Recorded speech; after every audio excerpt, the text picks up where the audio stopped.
mga kapatid, sa ating banal na pagdiriwang na ito, sama namin sa ating pananalangin ang aming pasasalamat at natataming kaibigan ina Lisa Basdag at pamilya, ang Mantor Home Owners Association, pamilya Simangan at Quinto, Mario at Cora de Leon at pamilya, Luis Simangan at pamilya, Flor Panoso, Dr. Betsaida Barang at pamilya, Edgardo at Aida Cunanan at pamilya, Renan David de Leon at pamilya, Mila de Gorong at pamilya, Janet E. Pascual at pamilya, PD ng EDB Community, Bishop Dennis Milarojo, Maria Taferol at pamilya, Shermaine Ramirez at pamilya, Pamilya Cerillo, Pamilya Salazar, Mirna Tumba at pamilya, Joseph at Mary Grace at John Paul, Elizabeth Celestial, Kelvin Maximo at pamilya, Juliet Esmeralda at pamilya, Aidan Sorection at pamilya, Tony at Evelyn Salazar at pamilya, Reverend Father Rupino Pensui, April Keith M. Lazaro,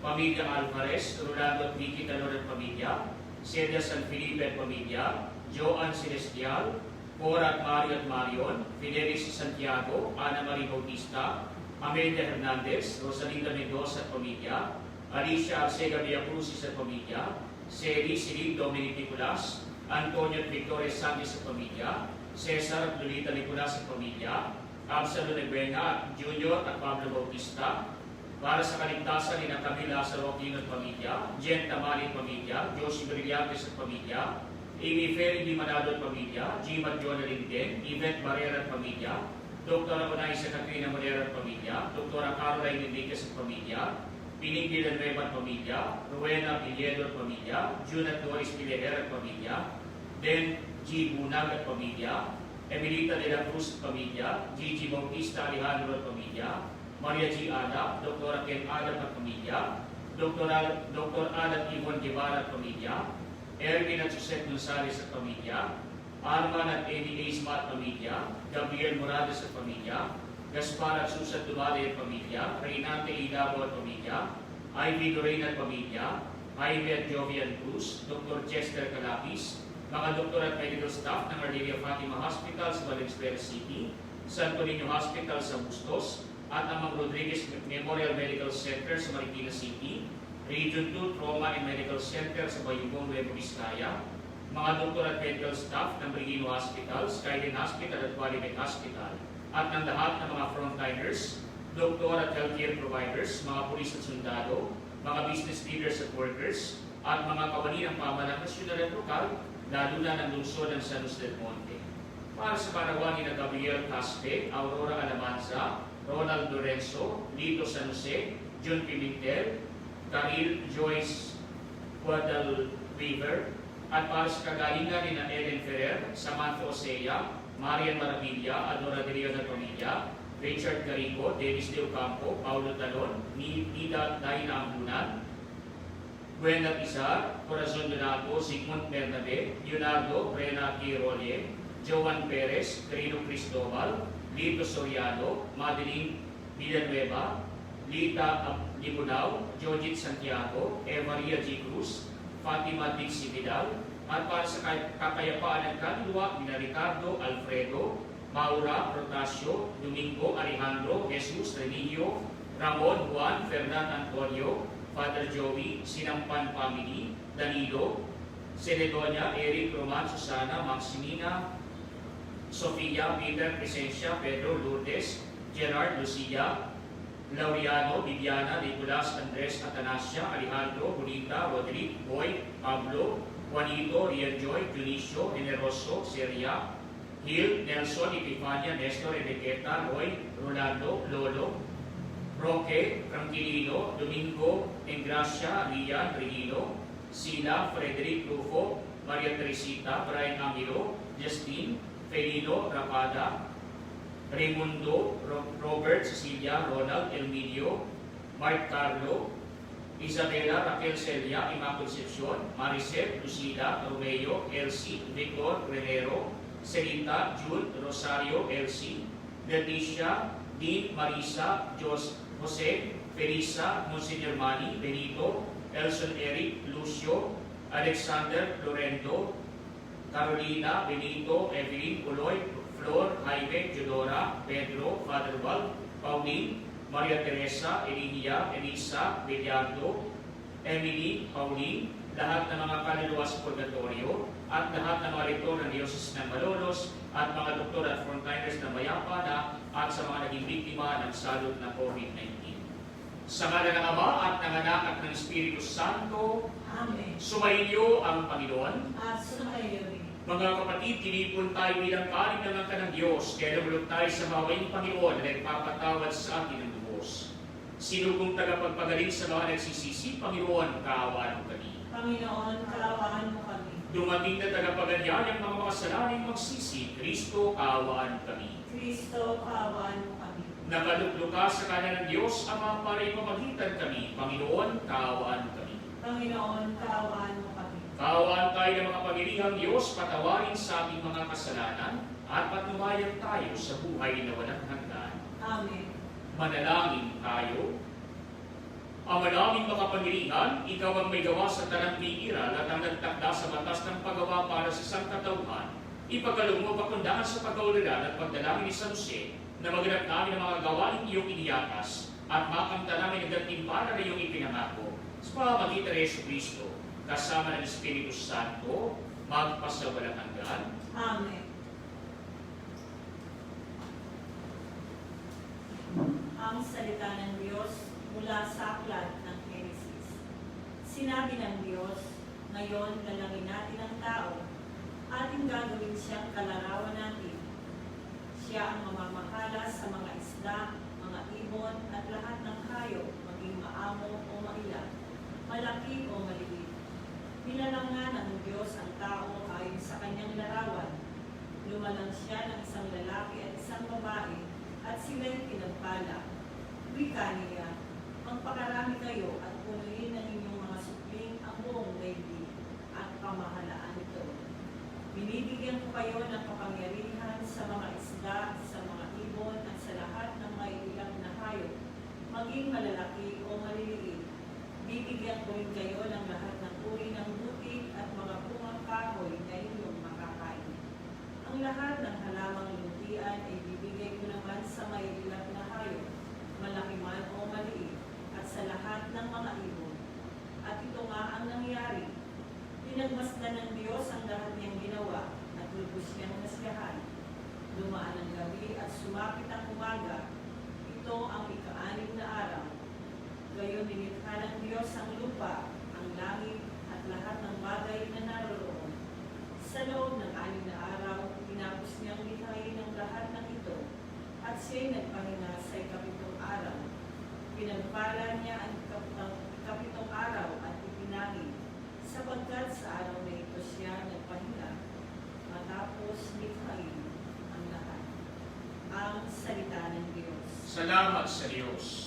Poon kaming pagpalain at iyong pagtagumpayin. Poon kami iyong pagpalain at iyong pagtagumpay. Wala pa ang mga bundok, hindi mo pa nilalala, hindi mo pa nililikha itong buong daigdigan. Ikaw noon ay Diyos na pagkat ika'y walang hanggan. Poon kami pagpalain at iyong pagtagumpay. Yung taong nilikha mo'y bumabalik sa alabok, sa lupa ay nagbabalik kapag iyong inilutos. Ang 1,000 mga taon ay parang isang araw. Sa mata mo, Panginoon, isang mata lamang, isang saglit sa magdamag na ito ay dumaraan. Poon kami pagpalain at iyong pagtagumpay. Yamang itong buhay namin makikilang na panahon. Itanim sa isip namin upang kami ay tumulong. Hanggang kailan pa ba poon titiisin niya rin lagay nitong iyong mga lingkod sa gitna ng kahirapan. Poon kami pagpalain at iyong pagtagumpay. Kung umagay, ipadamaya ang wagas mong pag-ibig at sa buong buhay namin may galang ang aming awit. Ipakita sa lingkod mo ang dakila mong gawain at sa sunod naming lahi, ipadama ay gayon din. Poon kami pagpalain at iyong pagtagumpay.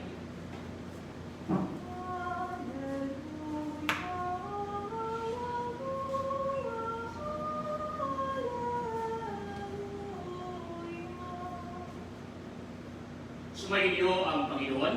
At sumayo din. Ang mabuting balita ng Panginoon ayon kay San Mateo. Papuri sa iyo, Panginoon. Noong panahong iyon, umuwi si Jesus sa kanyang bayan na nagturo sa kanilang sinagoga. Nagtaka ang mga nakalilig sa kanya. Sabi nila, saan kumuha ng karunungan ng tao ito? Paano siya nakagagawa ng kababalaghan? Hindi ba ito anak ng karpintero? Hindi ba si Maria ang kanyang ina at sina Santiago, Jose, Simon at Judas ang kanyang mga kapatid na lalaki? At dito nakatira ang kanyang mga kapatid na babae, hindi ba? Saan niya natutunan ang lahat ng ito? At ayaw nilang kilalanin siya. Kaya sinabi ni Jesus sa kanila, ang propeta ay ginagalang kahit saan, iban sa kanyang sariling bayan at sa kanyang sariling sambahayan. At dahil sa hindi nila pagsampalataya, hindi siya gumawa roon ng maraming kababalaghan. Mga kapatid, ang mabuting balita ng Panginoon. Pinupuri ka namin, Panginoong Jesucristo.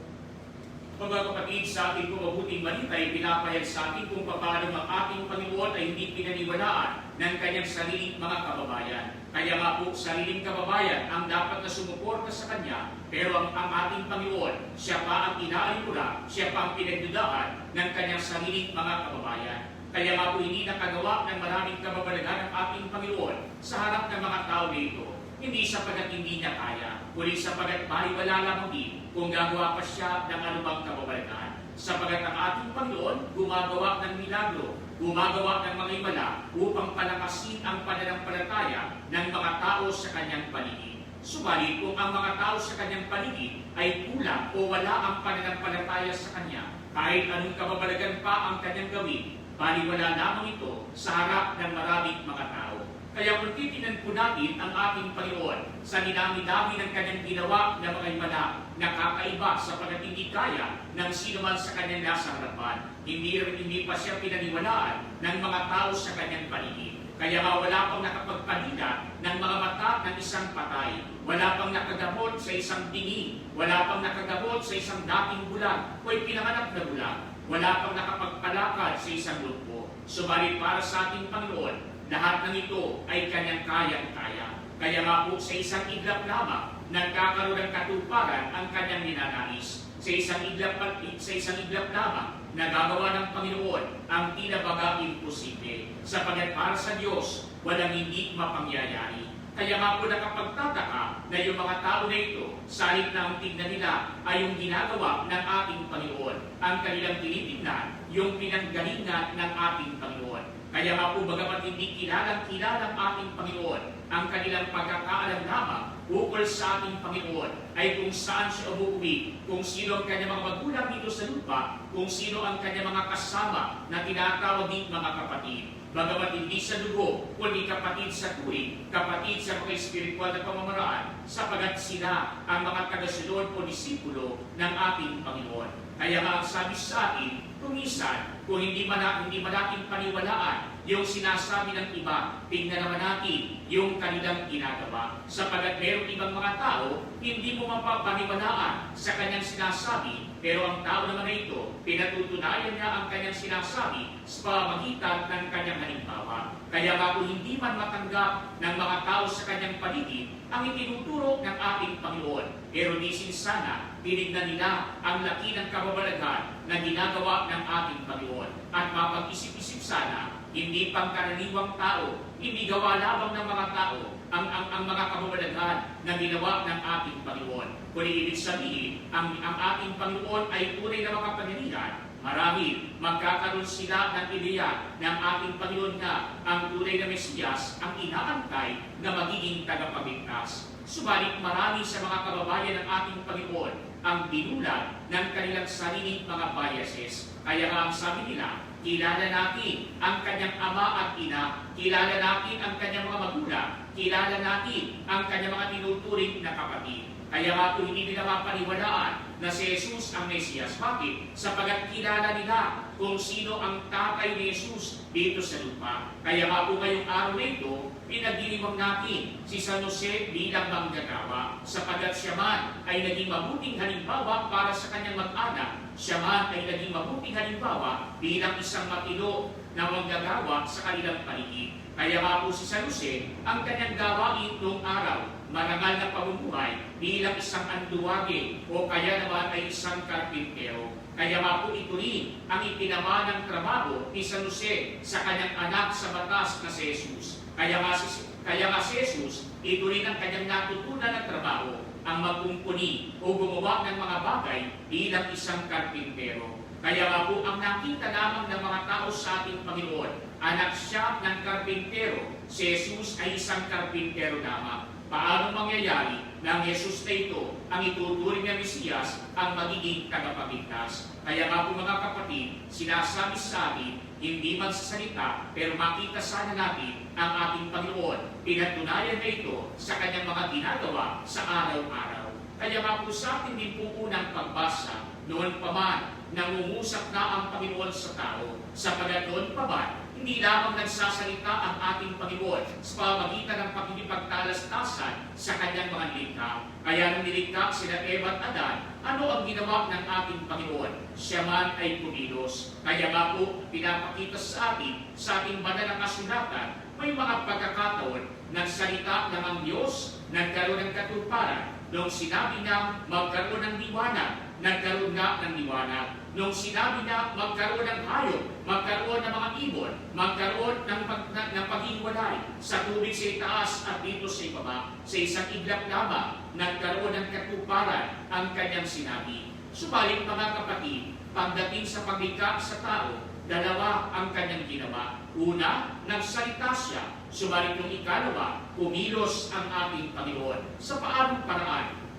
Bumuha siya ng isang timpal na lupa, inihubog bilang isang tao, inigan sa ilo at nagkaroon ng buhay ang tao na nilalang ito. Kaya nga po mga kapatid, yung pagsasalita lamang, gumawa na ng paraan ang Diyos. Subalit pagdating sa tao, mas espesyal pa, sapagat naglaan ng panahon ang ating Panginoon sa paglikha sa bawat isa sa atin, sa paglikha sa unang tao.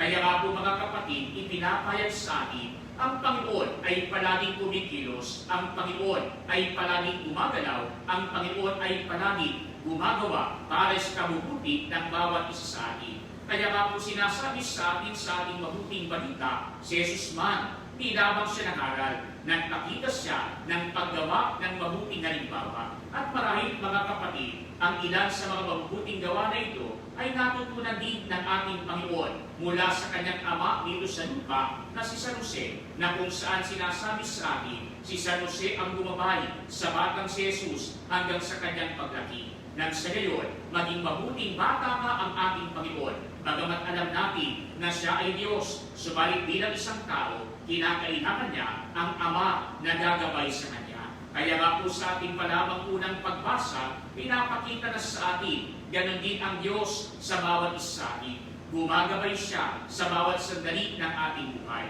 Nagpapaalala siya upang nang sa gayon, hindi tayo maligaw ng landas at taluntunin natin ang daan patungo sa landas ng kabanalan. Kaya isipin natin mga kapatid, nung pinagkatiwala ng Diyos sa mga tao ang buong paraiso, ang sabi ng ating Panginoon, humayo kayo at magpakarami. Subalit mga kapatid, kung titignan po natin, ito ang madalas na nagiging salita ng ibang mga tao. Humayo kayo at magpakarami. Kaya nga po yung iba ay talaga naman po mag-anak ng pakarami.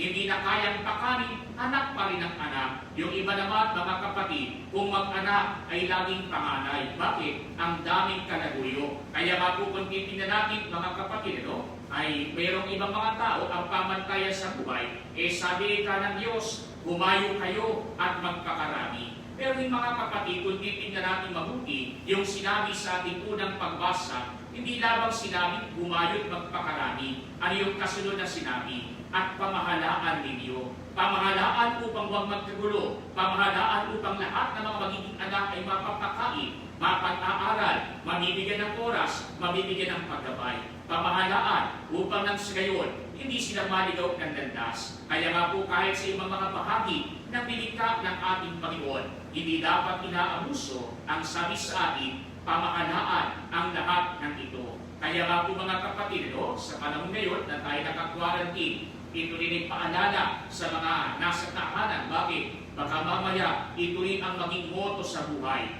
Humayo kayo at magpakarami. Lalo-lalo na ngayon na ang mga tao lagi lang sa bahay, kaya mayat-maya nagkakakitaan, mayat-maya nagkakasalubong, ano? Kaya nga po yung iba, baka mamaya ay sumobra naman. Hindi naman masaya, hindi naman masama na mag-enjoy sa buhay mag-asawa. Pero ang sabi sa atin, pamahalaan. Baka mamaya, ngayong panahon ng quarantine, ay gawa kayo ng gawa ng mga bagay na para sa ating pamilya. Pero meron namang iba na rin ang ginagawa. No? Kaya nga kapag po ganoon, sana maisip natin may pananagutan tayo. Kaya nga po hindi masama na gawin mo ang bagay na para sa mag-asawa, pero maging responsable ka rin. Kaya nga po hindi masama na dumami ang bida ng iyong mga anak sa loob ng pamilya, pero maging mapanagutan ka rin sapagat kinakailangan maging mabuti ka na gabay sa iyong mga anak. Kaya nga po si San Jose na ating pinagdilim ngayon,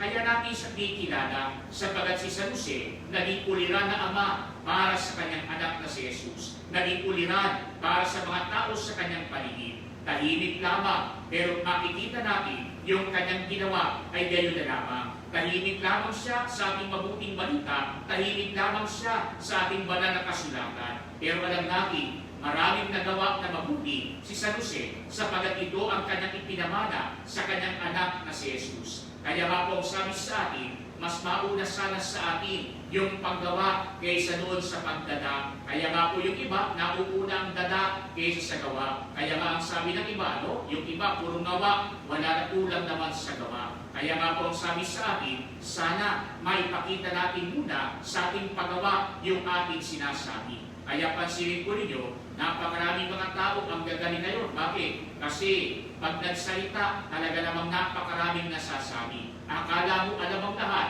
Akala mo ay nagawa na niya ang lahat ng bagay. Akala mo siya ang pinakamagaling. Kaya nga po ngayon, mga kapatid, no, ay nabago na po pati lingwahe. Nagbabago naman talaga. No? Kasi ay may mga salita tayo ng araw na hindi na ginagamit ngayon. May mga salita naman tayo ngayon na hindi pa alam nung araw. Kaya isipin na lamang natin, no? Nung araw, pag sinabing salvage, anong ibig sabihin? To gather. Pagka sinabing I will salvage, I will gather. Titipunin ko.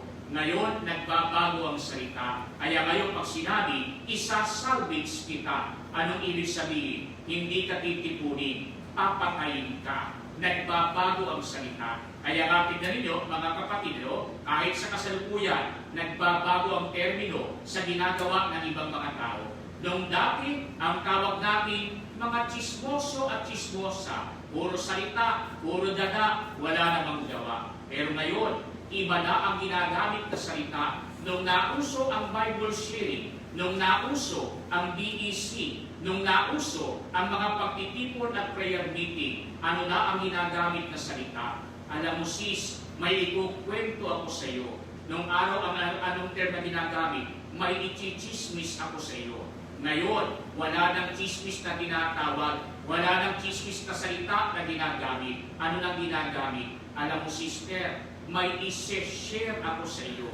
Pero mga kapatid, binago mo lang ang salita, pareho namang chismis. Kaya nga kapag ganoon, nauuwi tayo sa puro dada, pero kulang tayo sa mabuting halimbawa. Kaya ang dami natin nasasabi patungo sa iba, pero pag tinignan natin yung ating sariling buhay, baka yung kinukwento natin sa iba, wala tayong pinagkaiba sa iba.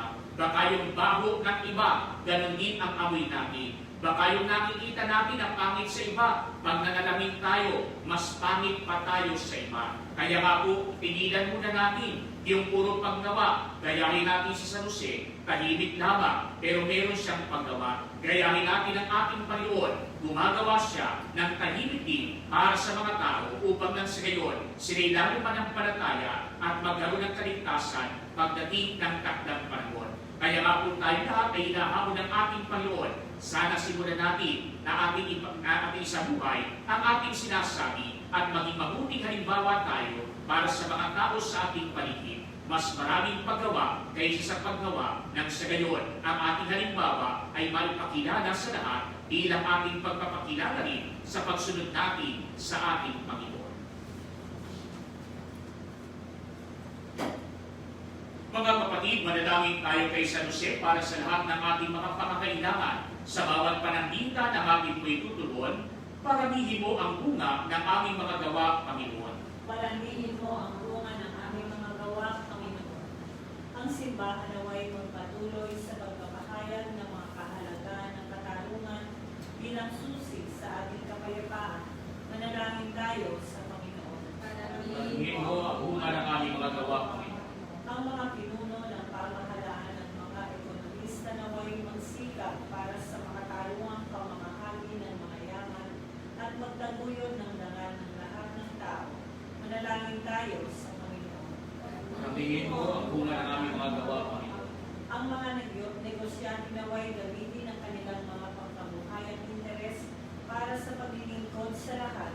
Manalangin tayo sa Panginoon. Paramihin mo ang bunga ng aming mga gawa, Panginoon. Ang mga dukha at mga walang hanap buhay naway makatagpo ng marangal na paraan ng ikabubuhay. Manalangin tayo sa Panginoon. Paramihin mo ang bunga ng aming mga gawa, Panginoon. Ang mga yumaong naghirap sa paggawa ng sila ay nabubuhay pa rito sa lupa, naway makatanggap ng kanilang gantimpala sa kanilang buhay. Manalangin tayo sa Panginoon. Paramihin mo ang bunga ng aming gawa, Panginoon. Ama ng aming manluluhos, sa pagsasama ng aming mga panalangin sa pamamagitan ni San Jose, tulungan mo kami makita sa aming mga pagkilos ang dangal sa paggawa. Hinihiling namin ito sa pamamagitan ni Kristo na aming Panginoon. Amen.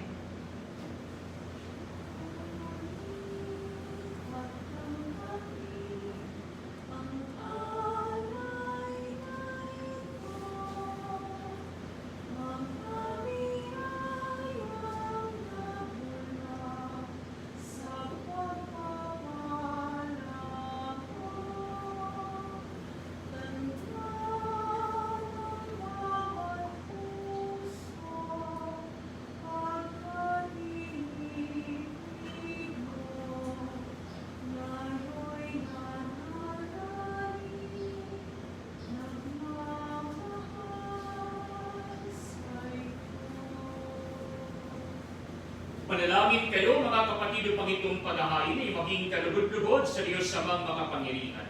Tanggapin nawa ng Panginoon itong pagkain sa iyong mga kamay, sa kapurihan niya at karangalan sa ating kapakinabangan at sa buong sambayanan niyang banal.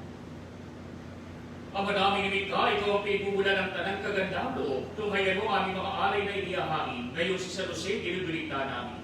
Para mo ng awang pagbigyan ang aming kahilingan na kami naway itaguyo ng tulungan na mga handog na aming inialay. Kasama ng Espiritu Santo, magpasawalang hanggan. Amen. Sumainyo ang Panginoon. At sumayo rin. Itaas sa Diyos ang inyong puso at diwa. Tinaas na namin sa Panginoon. Pasalamatan natin ang Panginoong ating Diyos. Marapat na siya ay pasalamatan. Ang madaming makapangyarihan, tuloy ng marapat ay kay aming pasalamatan ngayong aming pinagdilibang ang pagulita kay San Jose bilang isang mabuting manggagawa. Nilo mong magpakasal kay Mariang Bireng Mahal, si San Jose maasahan sa pananagutan upang may amang lumingap sa hanggang kinanibilangan ng iyong anak. Sa kapangyarihan ng Espiritong Banal, sinilang ni Maria ang anak mong minamahal, at para sa kanila, si San Jose naghanap buhay. Kaya kaisa ng mga anghel na nagsisiawit ng papuri sa iyo, nang walang humpay sa kalangitan, kami nagbubunyi sa iyong kadakilaan. Santo, Santo, Santo, Panginoong Diyos ng mga hukbo, napupuno ang langit at lupa ng kadakilaan mo. Hosana sa kaitaasan. Pinagpala ang naparirito sa ngalan ng Panginoon. Hosana sa kaitaasan. Ang manaming banal, ikaw ang bukal ng tanang kabanalan, kaya sa pamagitan ng iyong Espiritu, gawin mong banal ang mga kaloob na ito, upang para sa amin maging katawan at dugo ng aming Panginoong Jesucristo. Bago niya pinag-iisang sa loob na maging handog, ginawa kaniya ang tinapay. Pinasalamatan kaniya. Pinagangihagi niya iyon. Iniabot sa kanyang mga alagad at sinabi, tanggapin ninyo lahat ito at kanin. Ito ang aking katawan na ihahandog para sa inyo.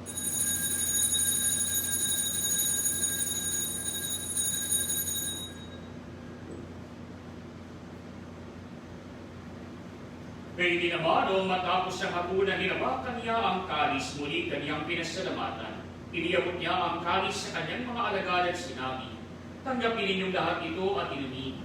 Ito ang kalis ng aking dugo, ng bago pa hanggang tipan. Ang aking dugo na ibubuhos para sa inyo at para sa lahat, sa pagpapatawad ng mga kasalanan. Gawin ninyo ito sa pag-alala sa akin.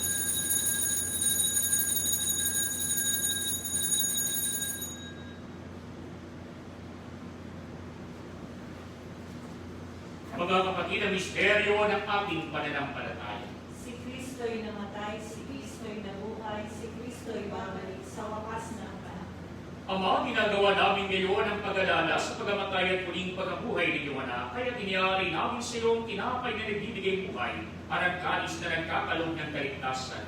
Kami nagpapasalamat dahil kami yung minarapat na tumayo sa harap mo para maglingkod sa iyo.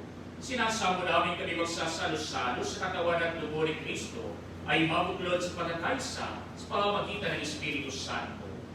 Ang malingapin mo ang iyong simbahang naganap sa buong daigdig, puspusin mo kami sa pag-ibig, kay San Francisco na aming Papa, at Gileris naming Obispo at ng Tanang Kaparian. Palalahanin muli ng mga kapatid namin nahintay na may pag-asang sila'y muling mabubuhay, gayon din ang lahat ng mga pumanaw. Kaawaan mo sila at patuloyin sa iyong kaliwanagan. Kaawaan mo at pagindapatin kaming lahat na makasalo sa iyong buhay na walang wakas, kaysa na mahal na Birheng Maria na ina ng Diyos, ni San Jose na kanyang kabiyak ng puso, kaysa na mga apostol at ng lahat ng mga banal na namuhay dito sa daigdig ng kalugod-lugod sa iyo. May pag-ibang nawa namin ang pagpupuri sa kararangal mo sa pamamagitan ng iyong anak na aming Panginoong Yesu Kristo. Sa pamamagitan ni Kristo, kasama niya sa Kanya, ang lahat ng parangal at papuri ay sa iyo, Diyos Amang makapangyarihan, kasama ng Espiritu Santo, magpasawalang hanggan. Amen. Mga kapatid, sa kagubili ng mga nakagagaling na utos at turo ni Jesus na Panginoon natin at Diyos, ipahayag natin ang lakas loob.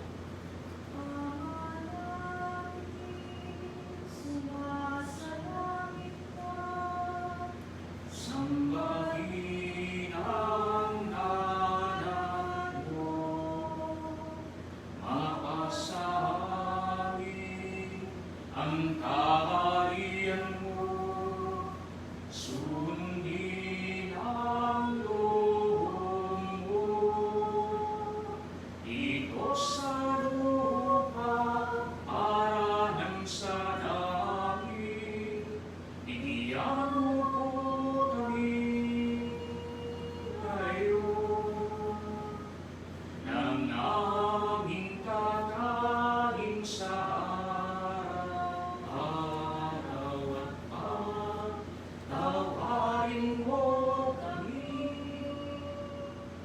sa aming mga sala para ng pagpapatawad namin sa nagkakasala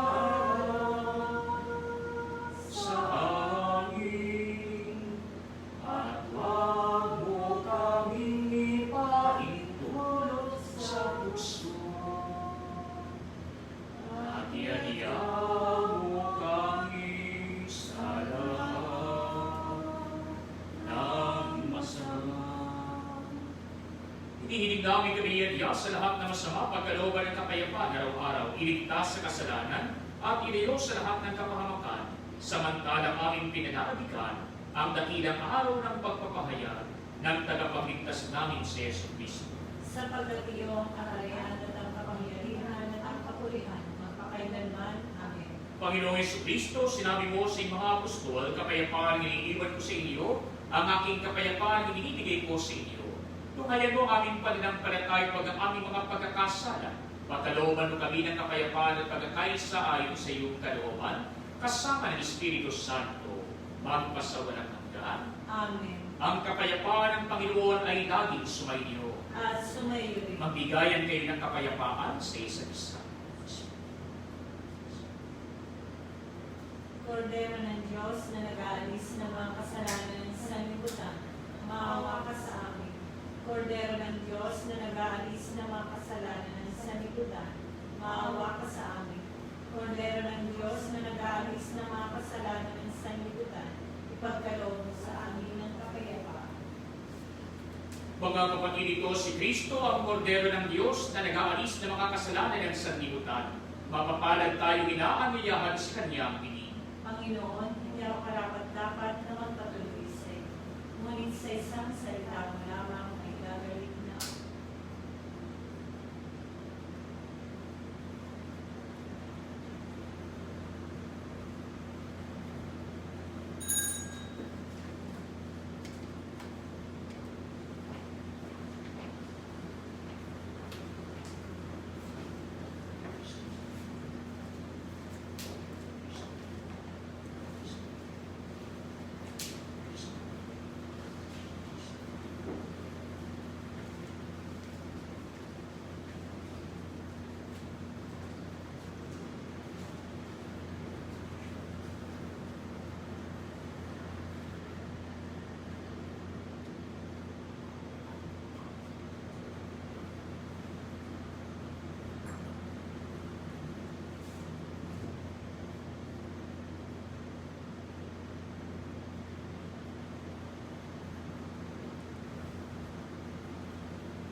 Oratio'y Parata, kaugnay ng COVID-19. Amang makapangyarihan, lumalapit kami sa iyo sa aming pangangailangan. Ingatan mo kami lamang sa COVID-19 na lumalaganap sa kasalukuyan at nagiging sanhi ng kamatayan. Tulungan mo ang mga nagsisipag-aral sa kalikasan at pinagmumulan ng virus na ito at kung paano masusumpo ang paglaganap ng sakit na dulot ito. Gabayan mo ang mga kamay at isipan ng mga eksperto sa medisina nang mapaglingkuran nila na may puso at kakayahan ng mga may karamdaman. At sa sangay ng pamahalaan at mga pribadong ahensya, makatagpo po ng lunas at solusyon sa salot na ito. Sinasamo namin ang mga dinakuan ng sakit na ito ay mabalik sa kalusugan sa madaling panahon. Umilos nawa kami sa ikabubuti ng lahat at matulungan ng lahat ng nangangailangan. Hinihiling namin ito sa pamamagitan ni Jesucristo, kasama ng Espiritu Santo, magpasawalang hanggan. Amen. Maria, takbuhan ng mga Kristiyano. Panalangin mo kami. San Rafael Arcangel. Panalangin mo kami. San Roque. Panalangin mo kami. San Lorenzo Luis. Panalangin mo kami. San Pedro Calungsod. Panalangin mo kami. San Pedro Apostol. Panalangin mo kami.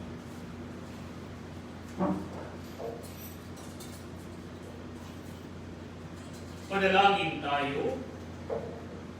Ang madaming mapagmahal, kami yung pinapagsalo sa banal na pakikinabang ay tumanggap na maglubusan ng bungang banamalo ng kapayapaan sa pagtatagay namin ng katibayan ng pag-ibig sa aming kalooban. Ayon sa halimbawa ni San Jose at sa pamamagitan ni Jesucristo, kasama ng Espiritu Santo, magpasawalang hanggan. Amen. Sumainyo ang Panginoon At sumayo. at pagpalain kayo ng mga Panginoong Diyos, Ama at Anak at Espiritu Santo. Amen. Humayo kayo sa kapayapaan ni Kristo. Salamat sa Diyos. Salve Regina. Mater misericordiae, vita dulcedo, espes nostra salve. Ante clamamus, exum Spiritu, ad ne suspiramus, gemende setlentes, in lacrimae rubae. Eia ergo, advocata nostra, in nostrum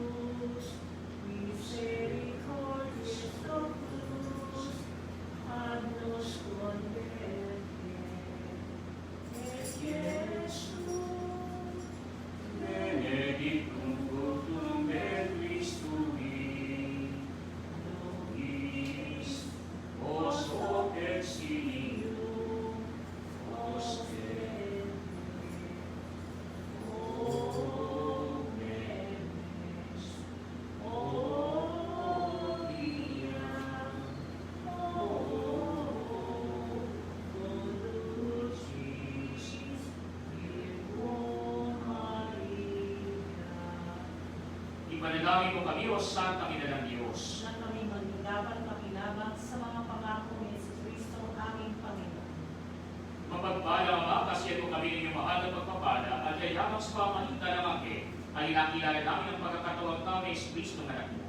Pakundangan sa mahal niyang pagpapakasakit at pagmamatay sa krus. Papakinabangin mo kami ng kanyang pagkabuhay na muli sa kalulatian sa langit. Hinihiling namin ito sa ngalan ni Jesucristo rin aming Panginoon, ngayon at magpasawalang hanggan. Amen. Ang tulong ng Diyos ay mapalanginawas sa atin. Amen.